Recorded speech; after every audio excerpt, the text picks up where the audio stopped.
Silver, giringnya super keket teman-teman. Ini nyabet padahal ini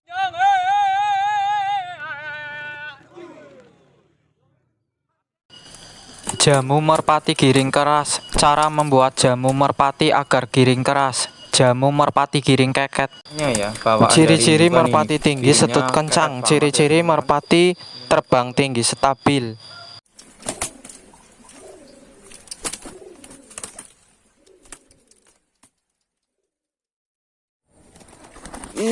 Ngebom. Lost door, gambir. Woi, turun semua. Wih. Belantong.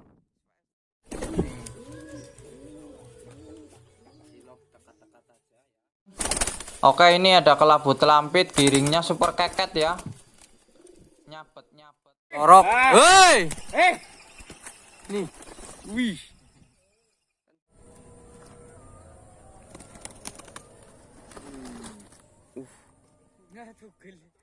Turun. Wih. Wih. Kenceng banget, ngebul, ngebom.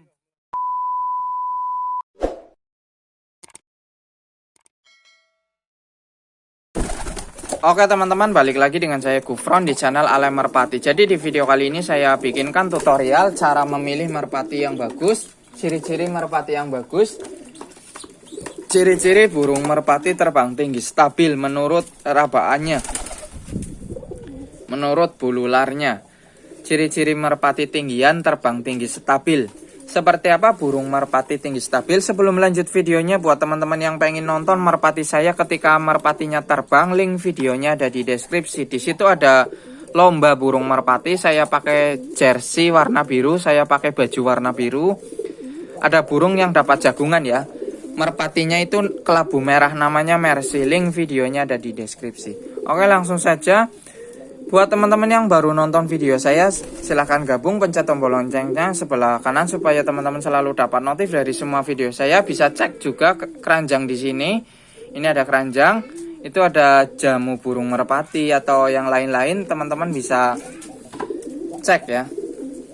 Lanjut, ciri-ciri burung merpati terbang tinggi stabil. Punya bulular yang lebar-lebar ya. Bulularnya lebar-lebar. Ujung bulu ularnya bulat-bulat teman-teman ya. Kalau yang ujung bulu ularnya lancip-lancip nggak apa-apa, sama-sama bisa stabil. Tapi yang lebih cepat stabil, ujung bulu ularnya bulat, pas dibuka rapat banget, satu bulu ularnya lebar-lebar, batang lidinya gede-gede. Ujung bulu ularnya lentur ya, ujung bulu ularnya lentur. Ujung bulu ularnya lentur.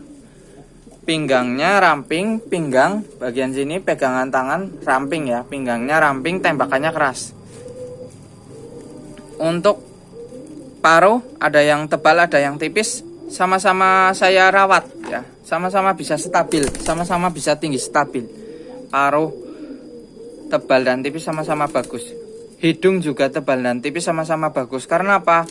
Hidung tebal, paruh tebal itu dari indukan ya, dari indukan.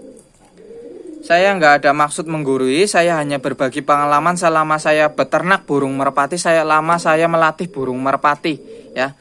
Kalau ada teman-teman punya pengalaman, silahkan komen aja di kolom komentar buat motivasi kita semua, buat sahabat-sahabat merpati dimanapun berada, semoga sehat selalu. Oke, lanjut. Paruh tebal dan tipis sama-sama saya rawat, sama-sama bagus. Hidung juga tebal dan tipis sama-sama bagus. Ini hidungnya tebal ya, menonjol keluar. Mata ya, ini kebetulan matanya liplap, sebelah mata kuning, sebelah mata asam ya. Ini dari indukannya seperti itu. Memang warnanya juga seperti ini, matanya juga liplap. Anaknya ikut liplap. Kita ke mata ya. Biasanya ada bahas mata, katanya mata ini nggak bisa diterbangin panas-panas, turun ke atap, turun ke pohon, itu salah teman-teman ya.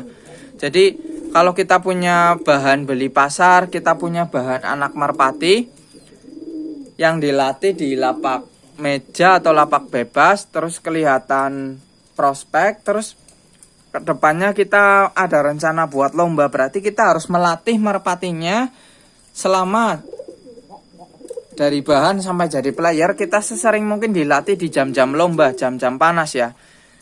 Jadi merpati nggak akan kaget ketika dilombain, matanya akan biasa, nggak akan takut terbang di waktu panas ya. Karena memang sering diterbangin pagi-pagi di terik matahari ya. Jadi nggak ada kata mata ini takut panas, mata itu takut panas, nggak ada.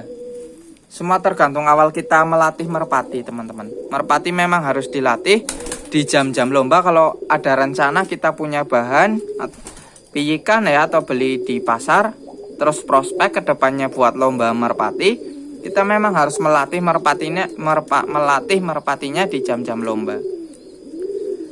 Oke, lanjut ya. Pegangan badan. Kita pilih yang empuk, lentur, kenyal, berisi. Tulang dada kita pilih dari depan tembolok yang besar ya. Dari depan tembolok yang besar seperti ini. Bentuk kaki ada yang kering, ada yang basah, sama-sama bagus teman-teman. Capit udang ya. Kita pilih yang lurus, tebal, renggang, keras. Untuk kolong meja ya. Saya pilih yang renggang, lurus, tebal, renggang, keras. Untuk kolong meja. Untuk kolong bebas, saya pernah melatih player kolong bebas buat mejaan, memang sering ngolong ya, tinggi turun ngolong. Terus saya pegang capit udangnya itu rapat lunak ya.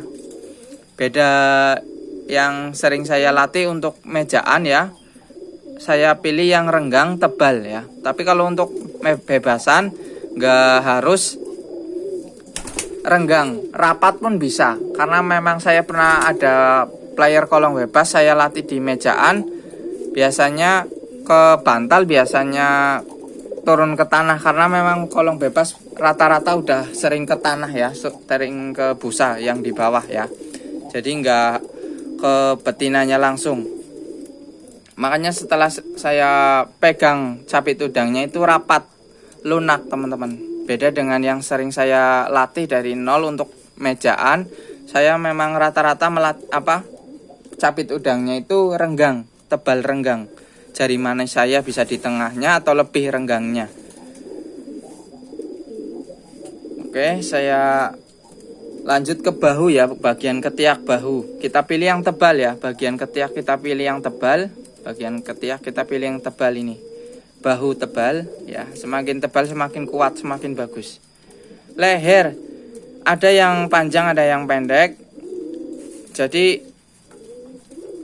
saya saya pilih dua-duanya, saya nggak pilih-pilih intinya. Pendek saya rawat, yang leher panjang saya rawat. Karena memang rata-rata itu kan dari indukan ya. Lanjut warna merpati, ada yang belantong, ada yang blorok, ada yang hitam. Jadi warna merpati saya nggak pilih-pilih. Juara nggak memandang warna, merpati bagus nggak memandang warna. Teman-teman bisa simak lomba-lomba burung merpati di daerah teman-teman. Yang juara nggak harus warna belantong, yang juara nggak harus warna megan, yang juara nggak harus warna tritis ya, atau blorok.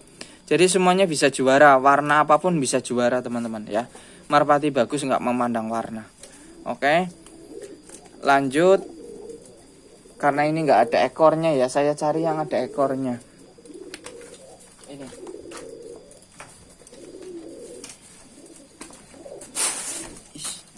Oke, ini merpati ada bulu ekornya. Jadi kita pilih bentuk bulu ekor yang nutup ya. Bisa seperti sendok atau nutup ya, nutup. Ujung bulu larnya lentur, ujung bulu ekornya lentur, ujung bulu larnya lentur. Ini bulu larnya bisa dilihat lebar-lebar sekali. Ujung bulu larnya bulat-bulat.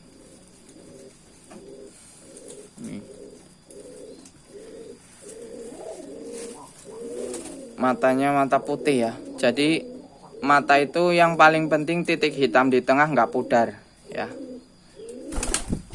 Bahunya tebal ya, bahunya tebal. Tulang dada dari depan tembolok besar.